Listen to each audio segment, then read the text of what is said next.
For Pacifica Radio, I'm Christina Onnested. There are still 2 states left to be called in the presidential election, Arizona and Nevada.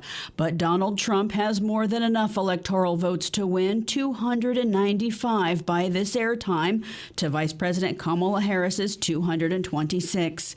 Harris has conceded the presidential contest Wednesday. She spoke with Donald Trump, congratulating him. President Joe Biden is set to address the nation later today. Eileen Alfandary has more about the Democrats' loss to a convicted felon and rapist whose own staff have described him as an authoritarian, and a fascist who's hailed Nazi leader Adolf Hitler. Vice President Kamala Harris called Trump to concede the race, then addressed supporters at Howard University. Earlier today, I spoke with President-elect Trump and congratulated him on his victory. I also told him that we will help him and his team with their transition, and that we will engage in a peaceful transfer of power. It was a pointed remark drawing a contrast with Trump's multiple attempts to overturn his defeat 4 years ago. Harris also addressed her remarks directly to her young supporters. It is okay to feel sad and disappointed. Sometimes the fight takes a while. That doesn't mean we won't win.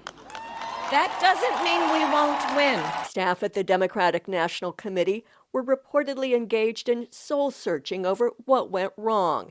Vermont Independent Senator Bernie Sanders, who cruised to victory for a 4th term, issued a blistering written statement after Harris's speech, saying it should come as, quote, no great surprise that a Democratic Party which has abandoned working-class people would find that the working class has abandoned them.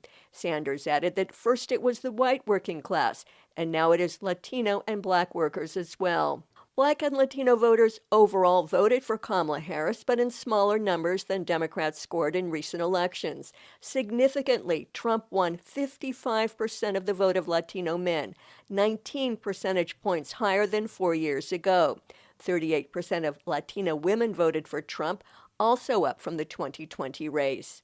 The vast majority of Black men voted for Harris at 80%, but that was down from the 90% who voted for Joe Biden 4 years ago. And despite hopes that white women would help propel Harris to victory, fewer than half voted for her, only 47%. The most consistently loyal Democratic voters, Black women, turned out for Harris with 92% of their vote. I'm Eileen Alfandary. Control over the U.S. House of Representatives hangs in the balance, teetering between a Republican or Democratic majority. With dozens of races left to be called, House Democratic Minority Leader Hakeem Jeffries noted on social media Democrats flipped 4 House seats in New York. As of airtime, the GOP has 206 House seats, Democrats 191. Either needs to gain 218 to secure a majority.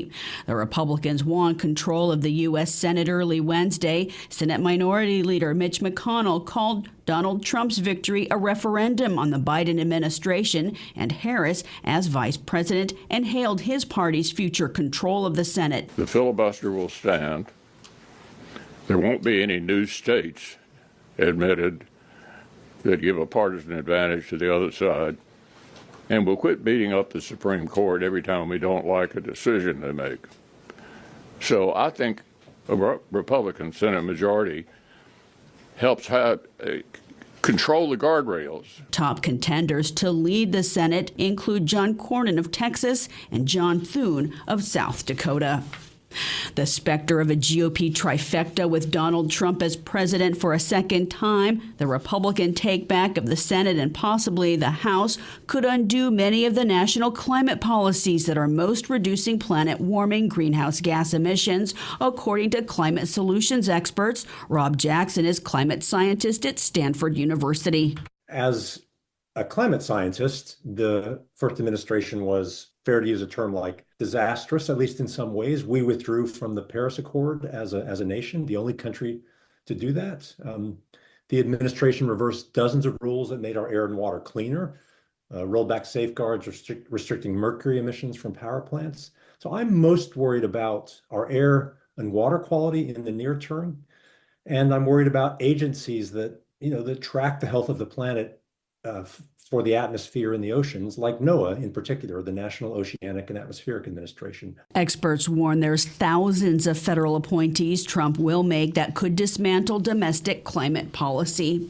Israeli military today bombarded refugee camps in northern and central Gaza, wounding at least 12 in one airstrike on a school-turned-shelter in Gaza City and 22 in attacks on the Jabalia refugee camp in Beit Lahia in northern Gaza. This comes after signing a $5.2 billion deal with the Biden administration to acquire more than 24 F-15 fighter jets made by aerospace giant U.S.-based Boeing. I'm Christina Onnested, reporting for Pacifica Radio.